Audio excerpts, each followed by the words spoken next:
La mañana del 25 de octubre de 1944 llega sobre el mar de Sibuyan, en capas de gris y oro pálido, con la luz entrando baja desde el este sobre un agua tan plana y oscura que parece hierro forjado. El aire a gran altitud es frío de una manera que los hombres en tierra firme nunca llegarán a conocer. Delgado y afilado, sin llevar nada consigo, sin olor a tierra ni a sal, solo la peste mecánica del combustible de aviación y el aceite de escape que se ha impregnado en todo lo que un piloto viste, en todo lo que toca, en todo lo que ha llegado a ser. Dentro de la cabina de un Mitsubishi A6M0, un joven llamado Yukio Araki aprieta la banda blanca del Hachimaki alrededor de su frente. Tiene 17 años.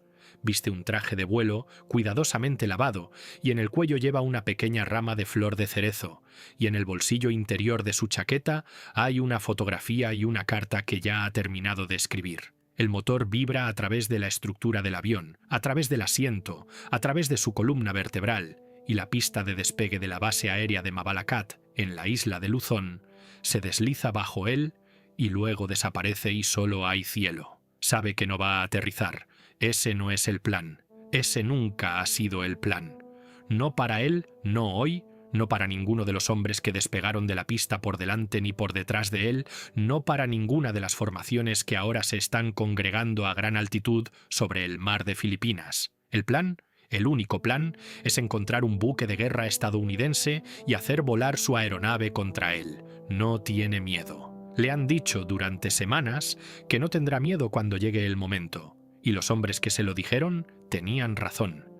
Lo que siente, en cambio, es algo más difícil de nombrar, una claridad que surge de la eliminación de todos los demás futuros posibles. No tiene futuro, lo entregó, y al entregarlo, le han asegurado, se convirtió en algo más grande que él mismo, un arma, un dios, un kami, un espíritu del viento y el sacrificio que los antiguos samuráis reconocerían y que la nación recordaría para siempre. Por debajo de él, en algún lugar de la gris extensión del mar de Filipinas, los portaaviones estadounidenses están virando para encarar el viento. No conoce sus nombres, solo conoce la dirección. Lo que sucede a continuación es la parte que el registro oficial no contará con claridad. Y lo que sucede después de eso, a los hombres que se fueron, a los hombres que regresaron, a los hombres a quienes se ordenó volver y que cargaron esa orden el resto de sus vidas. Es la historia que nadie sabe muy bien cómo contar, porque el programa Kamikaze, el Tokkotai, las unidades de ataque especial, es una de las instituciones militares más documentadas y menos comprendidas de la Segunda Guerra Mundial, y se malinterpreta en una dirección específica. Se recuerda como una historia de hombres que murieron, cuando es igualmente una historia de hombres que sobrevivieron. Esta no es una historia sobre el valor, no es una historia sobre el fanatismo, es una historia sobre una burocracia militar que inventó una categoría de ser humano, el voluntario prescindible, y luego descubrió demasiado tarde que la categoría no se sostenía, que los hombres que pasaron por ella salían al otro lado como algo que el sistema no había previsto, que algunos de ellos vivieron, que algunos de ellos aterrizaron sus aviones y se alejaron caminando y cenaron y se fueron a dormir, que la institución que había consagrado sus muertes se sentía profunda y visceralmente incómoda con sus vidas. Y en el centro de todo ello hay una pregunta que ningún general respondió jamás de manera satisfactoria y que ningún historiador ha resuelto del todo. Si la misión exigía la muerte y un hombre completaba la misión y seguía vivo, ¿qué exactamente había desobedecido? La palabra kamikaze es un compuesto de dos caracteres japoneses, kami, que significa dios o espíritu divino, y kaze, que significa viento. Se refiere a un evento histórico concreto, los tifones de 1274 y 1281, que destruyeron dos flotas invasoras mongolas que se aproximaban a la costa japonesa, tempestades que los cronistas japoneses atribuyeron a la intervención divina, a los dioses que protegían a Japón en su momento de peligro existencial. La palabra llevó consigo desde el principio el peso de una mitología nacional sagrada. Cuando el vicealmirante Takijiro Ognishi acuñó el término para su nuevo programa en octubre de 1944, no estaba siendo poético. Estaba haciendo una afirmación teológica, que estos jóvenes no eran pilotos, sino manifestaciones de algo más antiguo y más fundamental, que sus muertes no eran pérdidas, sino intervenciones, que Japón, en su momento actual de peligro existencial, volvía a ser salvado por el mismo viento sagrado que lo había salvado 7 siglos atrás. Onishi es el hombre responsable de lo que sigue, y merece ser examinado con detenimiento, porque no es ni el monstruo ni el profeta que los relatos encontrados han hecho de él. Nació en 1891 en la prefectura de Hyogo, hijo de un agricultor, y ascendió a través de la Armada Imperial japonesa gracias a una genuina capacidad intelectual y a una temprana y apasionada fe en el futuro de la aviación naval, en una época en que la mayoría de sus superiores seguían considerando al acorazado el instrumento definitivo del poder marítimo. Estuvo presente en diversas capacidades del Estado Mayor en todos los grandes avances de la aviación de portaaviones japonesa durante los años 30 y principios de los 40. Se encuentra entre los planificadores del ataque a Pearl Harbor, aunque los historiadores debaten el alcance de su papel. Para 1944, cuando la trayectoria de la guerra se ha vuelto inconfundible para cualquiera que lea un informe de inteligencia honesto, es destinado a Filipinas como comandante de la primera flota aérea y lo que encuentra allí es un mando con casi ningún avión, sin reservas de combustible que valgan, y pilotos cuyas horas de entrenamiento son una fracción de las que habrían tenido en etapas anteriores de la guerra. Tiene, según algunos relatos, quizás 100 aviones todavía operativos. Contra él hay grupos de portaaviones estadounidenses con cientos de aviones y tripulaciones que han estado volando misiones de combate de manera continua durante 2 años. Pasa una semana pensando. Consulta con su Estado Mayor. Revisa las opciones disponibles. Y entonces llega a una conclusión que es, de manera precisa y terrible, lógica. Si el objetivo es hundir portaaviones estadounidenses y si la probabilidad de que un ataque convencional consiga ese objetivo con los recursos disponibles es esencialmente nula, entonces la única variable restante que puede ajustarse es la relación del piloto con la supervivencia. Un piloto que tiene la intención de regresar de su misión está limitado por esa intención. Debe lanzar su bomba o torpedo a una distancia que le permita alejarse, lo que significa que está combatiendo la física de la entrega aérea en el momento en que el fuego antiaéreo estadounidense es más intenso, y sus posibilidades de un impacto directo son mínimas. Un piloto que no tiene intención de regresar no tiene tal limitación.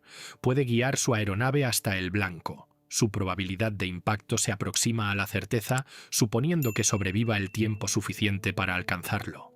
La lógica es limpia. La aritmética funciona.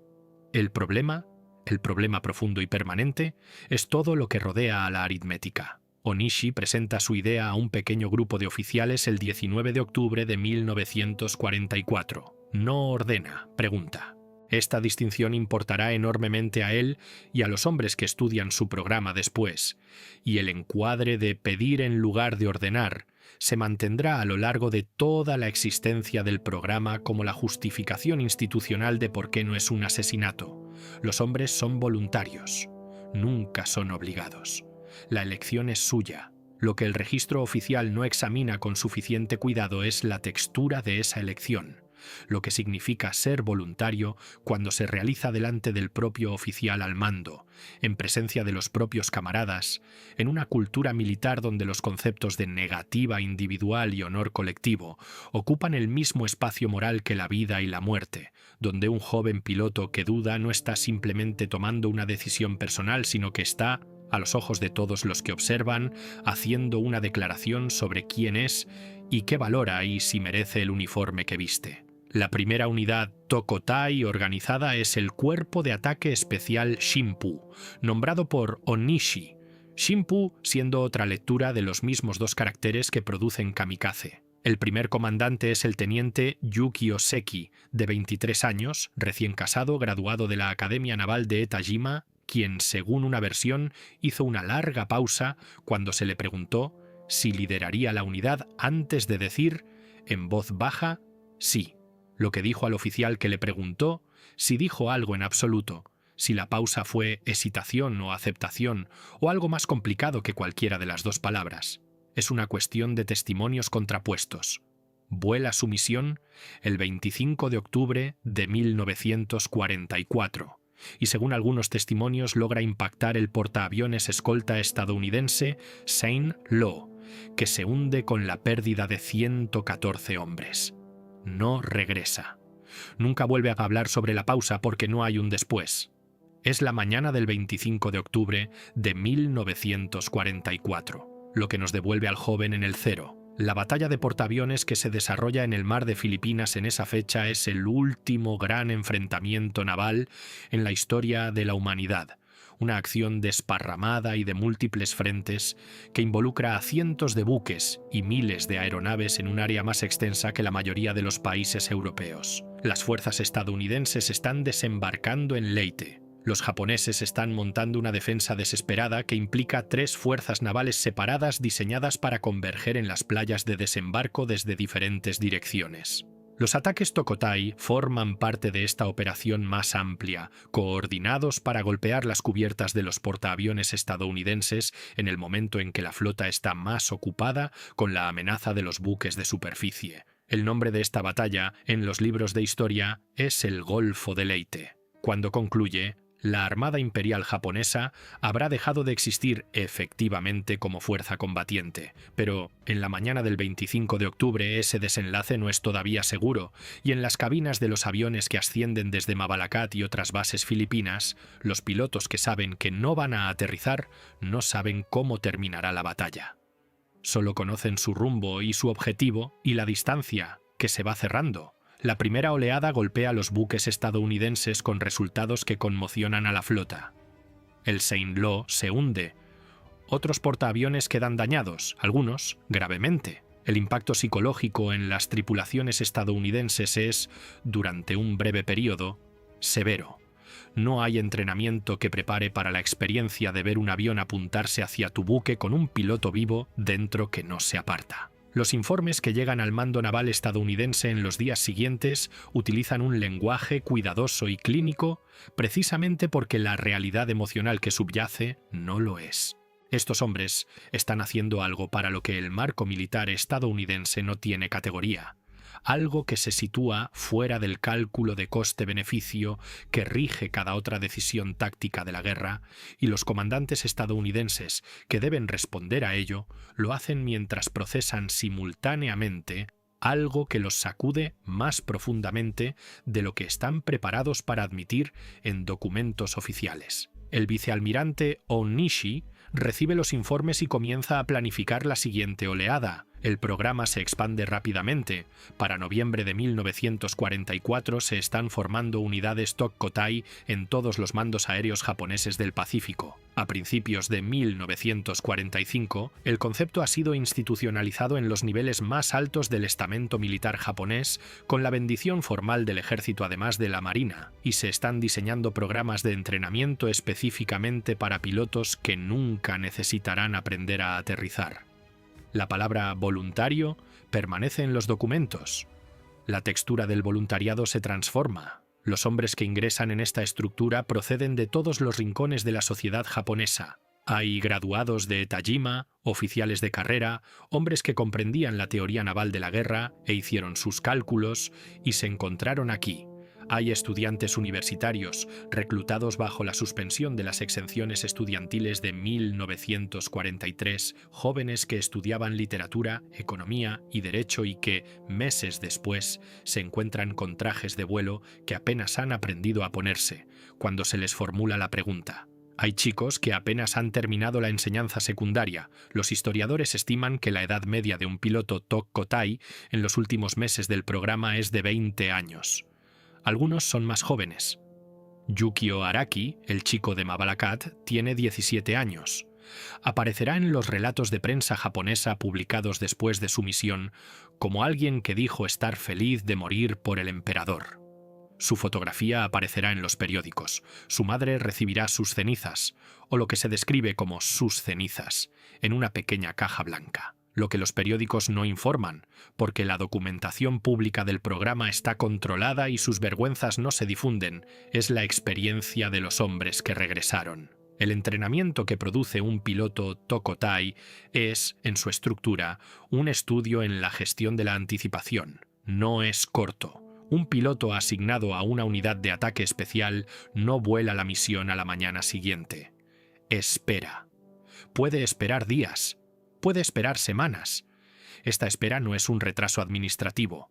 Es, han argumentado los historiadores, una característica deliberada o al menos funcionalmente significativa del proceso, porque la espera es cuando se supone que la transformación debe completarse, cuando se supone que el joven debe terminar de convertirse en aquello que la institución necesita que sea, vive en los barracones con otros hombres en la misma condición, come sus comidas, tiene permiso para escribir cartas, y las cartas son leídas antes de ser enviadas, y las cartas que expresan duda o miedo no llegan a sus destinatarios. Tiene permiso para recibir visitas, padres, hermanos, en algunos casos las jóvenes con quienes algunos de estos hombres están comprometidos o casados, y estas visitas se organizan en un espacio formal con oficiales presentes, y las cosas que no pueden decirse en ese espacio formal con oficiales presentes no se dicen. En consecuencia, nunca. Se le da sake antes de la misión. Se le da una comida de alimentos tradicionales. Se le viste cuidadosa y ceremonialmente. El hachimaki se ata alrededor de su frente por un oficial superior o un igual, y el acto de atarlo es un ritual que lleva su propio peso de significado, una declaración visible de que el portador ha cruzado de una categoría de existencia a otra. Sube al avión. El avión no lleva una carga de combustible de regreso. En ocasiones hay una ligera reducción respecto al máximo teórico de combustible, un detalle que aparece en algunos testimonios y que otros niegan, y la ambigüedad del detalle es en sí misma instructiva. El programa no quiere ser entendido como haber impedido físicamente el regreso, solo como haberlo hecho conceptualmente imposible. La distinción importa a la institución aunque no le importe a nadie más. Despega. La mecánica de una misión Tokotai implica una serie de puntos en los que un piloto puede, en principio, regresar. Un avión puede desarrollar problemas mecánicos, el tiempo puede cerrarse, el objetivo puede quedar oculto, pueden producirse fallos de comunicación. Un piloto puede reportar una avería del motor, dar media vuelta, aterrizar en la base más cercana, presentar un informe y ser asignado a otra misión. El marco institucional lo prevé. El mismo piloto podría ser asignado a múltiples salidas antes de morir, y no existe ningún protocolo formal para lo que sucede con un hombre que regresa de una misión Tokotai, salvo el supuesto de que volverá a ir. No hay consejo de guerra por regresar. No hay castigo formal. Lo que existe en su lugar es algo que la documentación solo capta de manera oblicua, un peso de expectativas, una textura de realidad social en la que el piloto regresado existe en un espacio que no tiene nombre ni precedente, rodeado de hombres que esperan morir y de oficiales que han organizado toda su finalidad institucional en torno a esa espera y que son incapaces de articular con claridad ¿qué significa para el marco moral que sostiene todo ello la continua existencia del hombre que ha regresado? Lo que el registro sí contiene, con claridad y en múltiples fuentes, es el testimonio de hombres que abortaron misiones y vivieron, y lo que esa experiencia les costó. El alférez Hideo Suzuki vuela su primera salida Tokotai en marzo de 1945 y regresa. Su aeronave, según informa, desarrolló problemas en la línea de combustible a gran altitud. Aterriza en la base aérea de Kanoya en Kyushu, presenta su informe, va a los barracones y se tumba. Lo que describe en su testimonio de posguerra no es un castigo. Lo que describe es el silencio. Los mecánicos vienen a revisar su avión. Sus compañeros pilotos le hablan de cosas ordinarias. El comandante de la base reconoce su informe. Y nada de ello toca lo que está ocurriendo realmente, que es que Suzuki está vivo en un lugar organizado en torno a la muerte, y nadie sabe qué hacer con eso, y todos están fingiendo no notarlo mientras lo notan constantemente. Vuela de nuevo en abril. El avión regresa de nuevo. Vuelve a volar una tercera vez. Sobrevive la guerra. No habla de esto en Japón durante décadas. El fenómeno de los supervivientes Tokotai no es numéricamente pequeño, aunque las cifras exactas son difíciles de establecer con confianza. Los historiadores estiman que, de los aproximadamente 3.900 pilotos que volaron salidas Tokkotai entre octubre de 1944 y agosto de 1945, aproximadamente 1 de cada 5 regresó sin completar su misión por razones que iban desde fallos mecánicos hasta el tiempo, el agotamiento de combustible o, en algunos casos que los historiadores han documentado con cuidado, una decisión deliberada de apartarse del objetivo en el último momento. El programa hundió o dañó varios cientos de barcos aliados, mató o hirió a miles de marineros aliados, y fracasó en última instancia en detener nada. Los portaaviones estadounidenses absorbieron los ataques, repararon sus cubiertas, enterraron a sus muertos y siguieron operando. El Tokkotai no cambió el rumbo de la guerra. Lo prolongó, quizás, en ciertos términos tácticos locales, pero no alteró el resultado que la lectura honesta de la inteligencia de Onishi habría predicho en octubre de 1944, antes de que tomara su decisión. Lo que sí cambió, de manera permanente e irreversible, fueron los hombres que lo atravesaron. El mayor despliegue único de aeronaves Tokkotai en toda la guerra se produce entre abril y junio de 1945, durante la invasión estadounidense de Okinawa. La operación Tengo, como la denominan los japoneses, implica el lanzamiento coordinado de oleadas masivas de Tokkotai, Kikusui, los llaman crisantemos flotantes, contra la flota estadounidense en alta mar.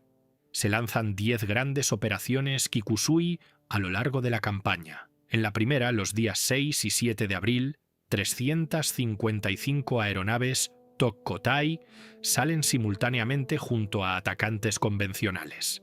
La flota estadounidense que protege los desembarcos de Okinawa es la mayor concentración de poder naval en la Guerra del Pacífico y está anclada en su posición, incapaz de maniobrar libremente, porque el ejército en la playa necesita su apoyo de fuego naval, sus buques de abastecimiento y su cobertura aérea. La flota no puede marcharse, y los pilotos Tokkotai saben dónde está. Los resultados en Okinawa son los más severos infligidos a la Armada estadounidense en toda la guerra. 36 buques son hundidos, 368 quedan dañados. Casi 5.000 marineros estadounidenses son muertos y más de 4.000 resultan heridos, solo en ataques Tokkotai. Cifras que superan las bajas navales estadounidenses en cualquier otra campaña singular de la guerra. El USS Laffey, un destructor en servicio de piquete de radar al norte de Okinawa, es alcanzado por 6 aeronaves Tokkotai y 4 bombas convencionales en un único enfrentamiento el 16 de abril de 1945. No se hunde. 29 de sus tripulantes mueren y 71 resultan heridos. Continúa combatiendo durante el ataque. Su supervivencia es presentada en los periódicos estadounidenses como una hazaña de resistencia casi sobrenatural. Y así es. Pero el hecho de que necesitara demostrar esa resistencia, que un solo destructor pudiera absorber ese nivel de castigo en una sola mañana y seguir disparando, es también una afirmación sobre lo que el programa Tokkotai es capaz de hacer en su apogeo. Los destructores del piquete de radar son el peor destino en la flota del Pacífico estadounidense en la primavera de 1945. Están posicionados en un anillo alrededor de Okinawa, muy por delante de la flota principal, con la tarea de proporcionar alerta temprana de aeronaves entrantes. Esto significa que son lo primero que los pilotos Tokkotai alcanzan y no tienen otra opción que mantener sus posiciones. Los marineros que sirven en ellos desarrollan una respuesta psicológica específica y documentada a la experiencia. Una condición que los informes médicos de la Marina describen en términos clínicos, pero que, en las cartas y memorias que los supervivientes escriben después, es algo más cercano a la habitación sostenida del terror. Saben que los aviones vienen, saben que no pueden huir, saben que el piloto los está buscando específicamente a ellos porque son el blanco más fácil y el más peligroso, y ese conocimiento, vivido a diario durante semanas y meses, hace algo a un hombre que los informes clínicos no capturan del todo. El fenómeno registrado en los archivos médicos estadounidenses, después de Okinawa, un conjunto de síntomas que incluye trastornos del sueño, hipervigilancia, incapacidad de dejar de escrutar el cielo. Es una condición que no tendrá un nombre clínico formal hasta 40 años después. Es, en todo salvo en la terminología, lo que las generaciones posteriores llamarán estrés postraumático. La iteración más extrema del programa aparece a principios de 1945, con el despliegue del Oka, Flor de Cerezo, una aeronave propulsada por cohetes. El Oka no es un caza o bombardero reconvertido. Está diseñado desde el principio para un único propósito, y su diseño refleja ese propósito con una frialdad que las aeronaves reconvertidas no pueden igualar. Es un fuselaje de madera, de aproximadamente 6 metros de longitud, que lleva una ojiva de 1.200 kilogramos en su morro, aproximadamente el doble de la carga explosiva de un Zero Tokotai estándar, propulsado por 3 cohetes de combustible sólido que se encienden después de que el arma es liberada del vientre de un bombardero Mitsubishi G4M a gran altitud. El piloto sube al Oka a través de una escotilla en la aeronave nodriza y se transfiere a la angosta cabina mientras el bombardero está en vuelo, a menudo de noche o con mal tiempo, sobre mar abierto. Queda casi tumbado en el estrecho fuselaje. Tiene una pequeña ventana, tiene controles de vuelo básicos, suficientes para guiar el arma pero no para hacer nada más con esa guía que apuntar. No hay ninguna cubierta que pueda abrirse en vuelo. No hay conexión para un paracaídas. La escotilla queda sellada tras él. Cuando la aeronave nodriza alcanza el punto de lanzamiento, el Oka cae libre. El piloto tiene aproximadamente 30 segundos de vuelo planeado antes de encender los cohetes. Entonces acelera hasta más de 600 kilómetros por hora, más rápido que cualquier aeronave que los aliados estén volando a baja altitud, y tiene quizás 90 segundos para encontrar su objetivo. El fuego antiaéreo estadounidense a esa velocidad es extremadamente difícil. El Oka es un arma diseñada por alguien que ha pensado detenidamente en todas las formas en que las aeronaves Tokotai pueden fallar, pueden ser derribadas antes de alcanzar el objetivo, pueden errar, pueden averiarse, y que ha abordado cada uno de esos modos de fallo, haciendo el arma más rápida, más precisa y más irrevocable. El piloto de un Oka no puede dar la vuelta. No hay combustible suficiente para dar la vuelta. No hay altitud suficiente para dar la vuelta. No hay tiempo suficiente para dar la vuelta. Cuando la inteligencia estadounidense obtiene por primera vez una descripción del Oka a principios de 1945, la reacción inicial en algunos niveles del mando es de incredulidad. El concepto requiere una breve explicación antes de que tenga sentido, y cuando lo tiene, queda inmediatamente clasificado porque la Marina ha determinado acertadamente que el impacto en la moral de los marineros estadounidenses al saber que los japoneses han construido un arma diseñada específicamente para que un hombre suba dentro y no pueda salir es un impacto en la moral que vale la pena gestionar con cuidado. El nombre estadounidense para el Oka, cuando la clasificación finalmente se relaja, es Baka, argot japonés para tonto, un nombre elegido, cabe sospechar, no enteramente sin la necesidad de hacer que la cosa parezca menos terrible de lo que es. Los pilotos que sobrevivieron a salidas Tokotai convencionales cuentan historias diferentes sobre lo que fue esa experiencia. Algunos describen el momento de la inmersión final prevista como una especie de cumplimiento. La sensación, dicen en entrevistas de posguerra, de convertirse en lo que se supone que debían ser, una pureza de propósito que los vivos no pueden alcanzar, y el regreso de ese momento como una especie de exilio, un descenso desde algo que nunca pueden acabar de describir. Otros describen la realidad mecánica, un motor que falló, un ala que se cubrió de hielo, una elección tomada en una fracción de segundo que su cuerpo hizo antes de que su mente pudiera alcanzarle, y después una vida construida en torno a no examinar esa fracción de segundo con demasiada atención.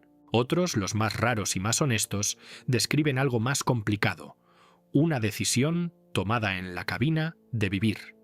Y el tomar esa decisión en un contexto en que vivir era una forma de desobediencia, donde sobrevivir era el fracaso institucional, donde la elección de apartarse del objetivo era la elección de traicionar todo en lo que el programa les había pedido que se convirtieran. El cabo Shoichi Oya, entrenado en los últimos meses de la guerra en una base Tokkotai, en el sur de Kyushu, tiene 20 años cuando la rendición llega en agosto de 1945. Ha sido asignado a 2 salidas y ha regresado de ambas, una vez por el tiempo y otra por problemas mecánicos de los que los mecánicos de la base no encuentran rastro alguno cuando inspeccionan la aeronave después. No aborda la discrepancia en su informe.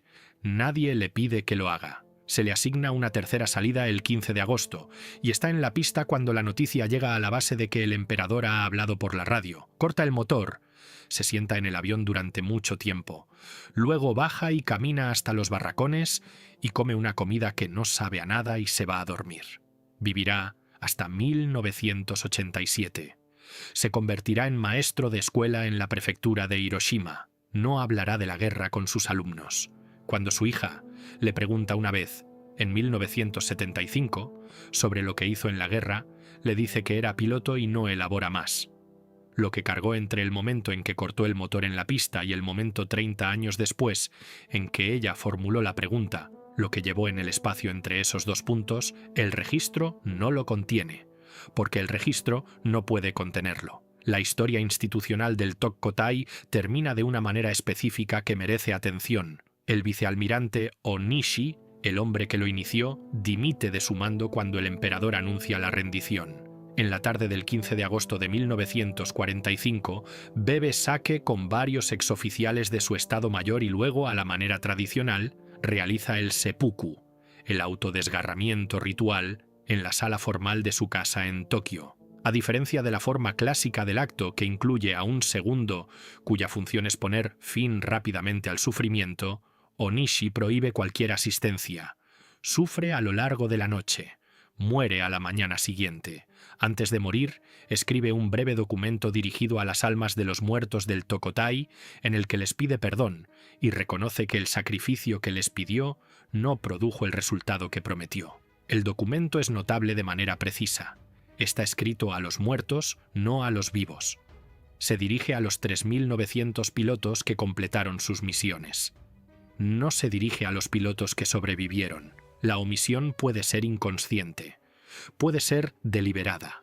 Puede ser que Onishi, incluso en sus últimas horas, sea incapaz de saber qué decirle a los hombres que regresaron, incapaz de precisar a qué categoría pertenecen, incapaz de determinar si su supervivencia es una vindicación del instinto humano o un fracaso del institucional. La ambigüedad es lo más honesto que deja atrás. Los supervivientes, por su parte, navegan las décadas de posguerra en Japón de maneras tan variadas como los propios hombres. El clima político y cultural del Japón ocupado desincentiva la discusión abierta del Tokkotai. Las autoridades de ocupación estadounidenses no están interesadas en rehabilitar la mitología espiritual de un programa que mató a miles de marineros estadounidenses y el gobierno japonés, en modo de reconstrucción, no está interesado en detenerse en las preguntas más incómodas que el programa plantea sobre el consentimiento, la coerción y la presión institucional que roza el asesinato por burocracia. Los supervivientes existen en un espacio gris. No son héroes, porque el fracaso militar del programa hace que el heroísmo resulte incómodo. No son víctimas, porque vivieron. No son perpetradores, porque seguían órdenes. Aunque órdenes, como cualquier lectura honesta de la documentación del programa confirma, no es exactamente la palabra correcta para lo que seguían. Algunos de ellos forman organizaciones, algunos escriben memorias, algunos hablan en escuelas, con cuidado, sobre el sacrificio y la paz, y dicen lo menos posible sobre la textura específica de la experiencia. Un pequeño número, un puñado, documentado por la historiadora Emiko Oknuki Tierney en su estudio fundamental sobre los pilotos Tokkotai con formación universitaria, deja atrás diarios y cartas de extraordinaria profundidad intelectual, jóvenes formados en filosofía y en el pensamiento romántico alemán que se encontraron dentro de un mecanismo que había decidido el significado de sus muertes antes de que tuvieran la oportunidad de decidirlo ellos mismos, y que escribieron sobre esto, en las últimas semanas antes de sus salidas, con una claridad y un dolor que el aparato de propaganda que los rodeaba nunca anticipó, y no habría sabido qué hacer con ello. Uno de ellos, un estudiante de filosofía alemana llamado Ichiro Hayashi, escribe en su diario en febrero de 1945: «No quiero morir. Escribo esto porque no puedo decirlo. Quiero que mi vida, no mi muerte, tenga sentido, pero ya no encuentro el argumento que separa ambas cosas, y temo que eso significa que no hay argumento, que me equivoqué en lo que creía o que nunca lo creí de verdad». Vuela su salida en marzo. No regresa. Su diario sobrevive porque su madre lo guardó. Se publica 60 años después de su muerte. Otro, un estudiante de literatura francesa llamado Ryoji Uehara, de 22 años, escribe a su familia 3 días antes de su salida que tiene la intención de morir con calma, pero que no tiene intención de fingir que morir es algo diferente de lo que es. Su carta es cuidadosa, meticulosa, y está casi completamente libre del lenguaje nacionalista que el aparato de propaganda espera de estos documentos. No menciona al emperador, no invoca el viento divino. Escribe sobre el mar cerca de su pueblo natal, que no ha visto en 2 años, y sobre un libro que desea haber terminado de leer, y sobre la cocina de su madre. Termina. Me voy. Tendré miedo. Creo que eso es lo honesto que se puede decir. Vuela el 11 de mayo de 1945. No regresa. La maquinaria que produjo hombres como Hayashi y Uehara merece comprenderse en sus particularidades, porque no es exclusiva de Japón ni de 1944, y porque los rasgos que la hicieron funcionar son los rasgos que hacen funcionar maquinaria similar donde quiera y cuando quiera que presiones similares la produzcan. El Tokotai funciona en la medida en que funciona, porque opera sobre los hombres en la intersección precisa de 3 fuerzas que juntas son casi irresistibles. Una cultura militar en la que la muerte en combate es la expresión más elevada del honor masculino. Una mitología nacional en la que el sacrificio individual por el colectivo no es meramente admirable, sino constitutivo de la identidad, la cosa que hace a una persona japonesa en el sentido más pleno. Y una estructura institucional en la que la disidencia no es simplemente castigada, sino convertida en conceptualmente inaccesible, en la que el lenguaje para decir no existe del todo dentro del marco de los significados disponibles. Un joven piloto que quiere decir no debe encontrar primero, dentro de sí mismo, una forma de pensar que el entrenamiento, la cultura, el lenguaje y el contexto institucional han trabajado con considerable habilidad para hacer inaccesible. Algunos de ellos la encuentran de todos modos, la mayoría no. Esto no es una declaración sobre la cultura japonesa específicamente. Es una declaración sobre la presión institucional y la respuesta humana a ella, y se aplica con igual fuerza a cualquier organización militar, en cualquier momento de la historia, que haya pedido alguna vez a jóvenes que hagan cosas que quizás no habrían elegido si la pregunta se hubiera formulado fuera de los muros de la institución. El Tokotai es un caso extremo, no es un caso único. Para la primavera de 1945, el programa se ha convertido en algo que sus creadores no diseñaron exactamente. En octubre de 1944, Onishi lo concibió como una respuesta táctica a un déficit de recursos específico, una manera de compensar la brecha de calidad entre sus pilotos agotados y poco entrenados y los aviadores estadounidenses que se les oponían. Para marzo de 1945 es una doctrina. Para mayo es una ideología. El liderazgo del ejército imperial japonés está planeando una operación, cuyo nombre en clave es Ketsugo, la defensa de las islas de origen japonesas, en la que los ataques Tokotai están integrados como instrumento estratégico primario, con planes para 10.000 aeronaves y miles de pilotos voluntarios esperando la flota invasora estadounidense que llegará en el otoño de 1945. O la primavera de 1946. Los pilotos para estas misiones están siendo entrenados, las bases están siendo preparadas, las aeronaves, algunas de ellas rudimentarias construcciones de madera contrachapada con apenas combustible suficiente para alcanzar la flota invasora proyectada, están siendo dispersadas por Kyushu en posiciones ocultas, reforzadas contra los ataques aéreos estadounidenses. La invasión no llega. Las bombas atómicas caen sobre Hiroshima el 6 de agosto y sobre Nagasaki el 9 de agosto, y el 15 de agosto el emperador habla por la radio con una voz que ningún civil japonés ha escuchado antes. El emperador no habla por la radio, esto no ha sucedido en la historia del país, y lo que dice, en un lenguaje tan formal que muchos oyentes no están del todo seguros de entenderlo, es que la guerra ha terminado. Los pilotos en espera, en sus posiciones dispersas por todo Kyushu, se enteran de esto de diferentes maneras durante las horas y los días siguientes. Algunos de ellos vuelan salidas de todos modos, en la ventana entre el anuncio y la rendición formal, atacando buques estadounidenses en lo que sus comandantes designan como actos finales de honor, más que operaciones militares. Algunos de ellos se detienen de inmediato, algunos de ellos se sientan en sus aviones en las pistas y no se mueven durante mucho tiempo. Shoichi Oya se sienta en su avión hasta que la pista queda vacía y la tarde ha pasado y la luz está cambiando sobre Kyushu, y corta el motor y se aleja caminando. Las fuerzas de ocupación estadounidenses, cuando llegan, quedan impresionadas por el número de aeronaves que encuentran ocultas y en espera. La escala de lo que Ketsugo habría requerido en vidas estadounidenses, en vidas japonesas, en la simple aritmética de los cuerpos, es una de las consideraciones que da forma al debate histórico sobre las bombas atómicas que nunca se ha resuelto del todo. Los planificadores estadounidenses estimaron que la invasión de Kyushu sola produciría entre 200.000 y 800.000 bajas estadounidenses. Los planificadores militares japoneses estimaron que podían infligir esas bajas y más, y contaban con los ataques Tokotai como instrumento primario de ese desgaste. Los números son debatidos por los historiadores de maneras que son a su vez debatidas, y el debate sobre si las bombas fueron necesarias es un debate que lleva 80 años corriendo, sin una resolución que satisfaga a todos. Pero las aeronaves en sus posiciones dispersas en Kyushu no son debatidas. Los pilotos que esperaban junto a ellas no son debatidos. El programa Tokotai, en su forma final, era un instrumento diseñado para hacer la invasión lo más costosa posible, y era casi con certeza capaz de hacerla muy costosa. El legado del Tokotai en Japón es debatido de la manera en que todos los aspectos de la guerra son debatidos en Japón y más debatido que la mayoría. El santuario de Chiran, en el sur de Kyushu, alberga un museo dedicado a los pilotos Tokotai, construido en el emplazamiento de una de las mayores bases de partida.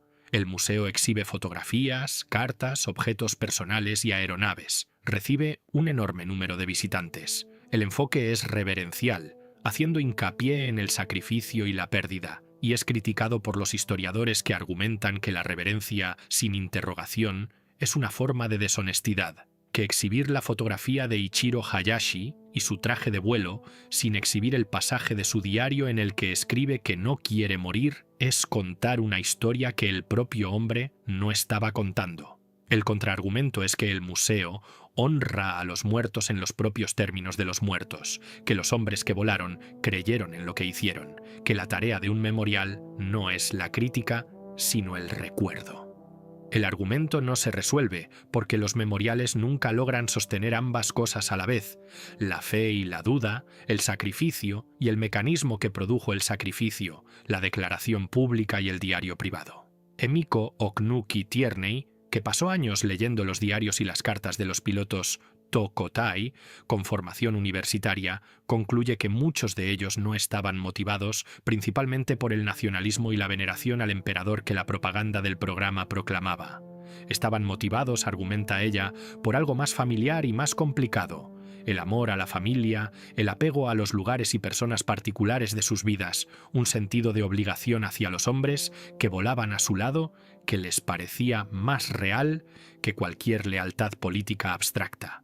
Y, con el mayor dolor, un sentimiento que muchos de ellos expresan en su escritura privada, de que simplemente no había ninguna otra opción disponible, que la pregunta de si ser voluntario ya había sido respondida por todo lo que la precedió, por el uniforme y el entrenamiento y la cultura y la propia guerra, y que la única elección significativa que quedaba era cómo llevar esa respuesta. Algunos de ellos encontraron, en la cabina, una elección más que el programa no había anticipado. Algunos de ellos regresaron a casa. Y para esos hombres, las décadas de posguerra trajeron una clase de supervivencia que no fue simple, una existencia continuada en un país que se estaba reconstruyendo sobre cimientos que no dejaban espacio para el examen cuidadoso de lo que había sido pedido y lo que había sido dado y lo que algunos hombres habían rechazado, en silencio, en el momento entre el blanco entrando en el visor y la mano en el mando. Yukio Araki, el joven de 17 años de Mabalacat, no sobrevive el 25 de octubre de 1944. Figura oficialmente como muerto en el combate del Golfo de Leyte. Su fotografía, con el hachimaki blanco, la expresión tranquila, la flor de cerezo en el cuello, circula durante décadas en las historias del programa Kamikaze y aparece ocasionalmente en documentales y en portadas de libros, convirtiéndose en una de las imágenes más reproducidas de toda la Guerra del Pacífico. Lo que la fotografía captura, para quienes la miran con atención, no es el fanatismo que los relatos extranjeros le han proyectado a veces. Es algo más mundano y más terrible, un joven haciendo lo que le han dicho que es lo correcto, de la única manera disponible para él, en una mañana de octubre en que el mar tiene el color del hierro forjado y el motor está en marcha y la pista ha quedado atrás. ¿Lo correcto? Esa es la frase que el programa entregó a cada hombre que lo atravesó, y lo que los supervivientes cargan es la pregunta sobre lo que la frase significa cuando la institución que la emitió ha desaparecido, cuando la guerra a la que sirvió está perdida, cuando las muertes que exigió no produjeron el resultado que prometió. Los hombres que desobedecieron, los hombres que regresaron, que desarrollaron problemas convenientes de motor, que se sentaron en la pista cuando el emperador habló y cortaron sus motores y se alejaron caminando, no rechazaron lo correcto. Rechazaron una respuesta a una pregunta que nunca debería haber sido formulada de esa manera, por una institución que nunca debería haber tenido el poder de formularla. Si ese rechazo fue valentía o instinto de supervivencia o simplemente el cuerpo tomando una decisión antes de que la mente pudiera ser persuadida de lo contrario, esa pregunta no tiene una respuesta limpia. Puede ser la pregunta más honesta que el programa deja atrás. La guerra termina el 2 de septiembre de 1945, en la cubierta del USS Missouri en la bahía de Tokio. El vicealmirante Onishi lleva 18 días muerto. Las 10.000 aeronaves preparadas para Ketsugo están en tierra. Los pilotos que esperaban comienzan, lentamente, a convertirse en lo que la institución nunca los diseñó para ser: civiles, padres, maestros, hombres viejos. Algunos de ellos guardan las bandas blancas del hachimaki dobladas en cajones de escritorio el resto de sus vidas. Algunos destruyen todas las pruebas de que alguna vez formaron parte del programa. Algunos escriben memorias y luego vacilan durante décadas antes de publicarlas, y algunos no hablan de ello nunca, lo que es, al final, su propia clase de declaración sobre la naturaleza de las instituciones y la naturaleza de los hombres y la distancia, que a veces es muy grande y a veces es solo una fracción de segundo entre lo que una institución le pide a un hombre que se convierta y lo que él está dispuesto a ser. No hay héroes limpios en esta historia, solo hay la mañana, y la pista, y el motor en marcha, y la elección que algunos de ellos tomaron y otros no.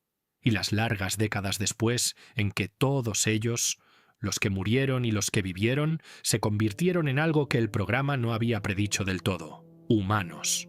Es decir, más complicados de lo que cualquier institución puede contener.